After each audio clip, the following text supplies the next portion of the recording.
Hey everybody, it's Jim here.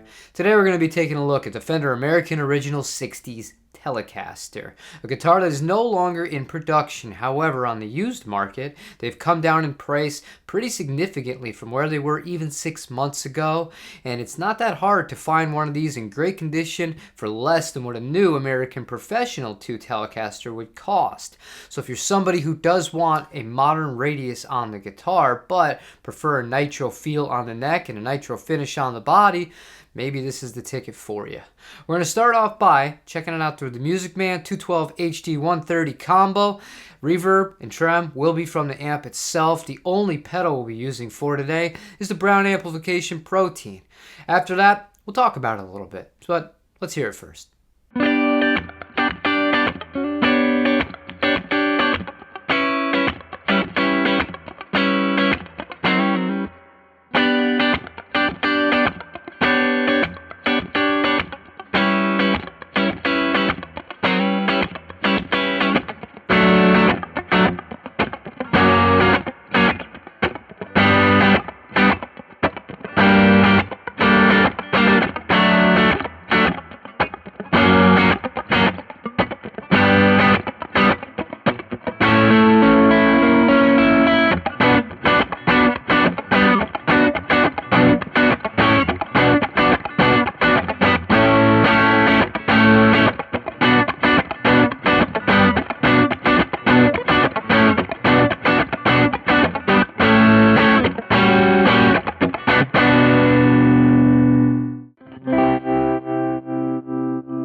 Now, I think it's only fitting, since we just wrapped up the sound demonstrations, to start off by talking about some of the tones that this instrument can make.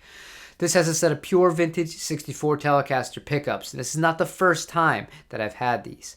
I installed them into a Japanese-made pink paisley Tele that had a Bigsby, and I gigged it for years in Southern California. I really enjoyed the bridge pickup, and I still do. It's got a lot of bite, it's got a lot of clarity, it responds well to rolling off both the volume and the tone knobs. You want to cut a little bit of the high end off. The tone knob is your best friend on a Telecaster, or if you're living on the edge of breakup, volume knob does wonders. It stays really clean and stays really clear no matter what you do, unless you go super extreme with it. Then you get to the middle position. Because this is a little bit of a brighter pickup in the bridge, works fantastic. Neck pickup, I don't think it's bad. And as a matter of fact, I think it's one of Fender's better neck pickups that they've made in the recent times. However, I think I'm just spoiled. I'm used to the Lawler Special Ts, and that neck pickup has a power and a clarity that is unmatched as far as a modern designed Telecaster pickup to me. And I think I would want to throw that into this guitar. I'm just going to be honest with you. I have a set that is just sitting in the work area. Well, it's packed up now because we're moving. But if I end up keeping this guitar, I think the Lawler's going to go in. It's a little bit dark sounding, but one thing that I did do during the demonstration to kind of give the pickup a little bit more character when I was playing the neck straight up, I had the Brown Amplification Proteins blues side, which is based on a blues breaker, engaged the entire time, so you never truly heard this neck pickup going straight into the amplifier. And to me, that definitely added enough to make me happy with it, but that's about it as far as the tones go. Now on to the important parts, and one issue that I had with this guitar feel-wise that is not unique to this guitar, and it's not the first time I've had this problem when it comes to modern-made Fender instruments. That had everything to do with the fretwork. This guitar required a fret level. We're not talking about one or two frets that could have been spot leveled or minor inconsistencies. This one was absolutely all over the place. And when I saw the original listing for this guitar and I saw how perfect the condition was, I thought, it's possible this thing might be a dog, or what's exactly wrong with it? Why didn't the original owner play this to put a little bit of wear and tear on it? And there was my answer right there. Fortunately, it's all taken care of. The frets are fully level now, and again, it's not specific to this one line of guitars. I played great guitars from the American Original line, the American Vintage line, and the American Professional line, but every once in a while you do play one where it's kind of like, whoa, did somebody take the afternoon off? Once it's done though, it's amazing. Now I'm going to start a few comparisons with the Fender Custom Shop. One thing I really love about this guitar compared to my old Fender Custom Shop, this one does have the rolled fretboard edges, but they're not as extreme. I don't have the problem with the E string slipping off whenever I'm playing up there. And I was something that I really struggled with the Custom Shop. And I didn't really think that it was the end of the world for me as a player, because I primarily am playing rhythm half the time. But if for somebody who was playing lead, I think it would be a major deal breaker. If you're somebody who wanted to use these as a lead guitar, that's not an issue with this, and it is a very comfortable experience on top of that. The other thing that's worth considering when you're looking at a custom shop guitar, when it's styled like this with double bound body on it, a lot of these either come relic if you want a custom color like Lake Placid Blue, Seafoam Green, Shell Pink, Fiesta Red, whatever, pick your flavor, right?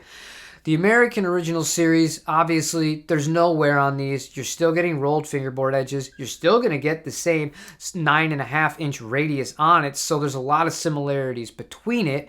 And if you wanted to get something that is new old stock, the majority of these style of instruments from the Fender Custom Shop, they're going to have sparkle finishes or different odd variations to them, so it doesn't have that true classic look to it. If you like that, that's cool. But if you really just wanted something that has that old vintage vibe, these really do fit the bill while providing you with some of the modern appointments.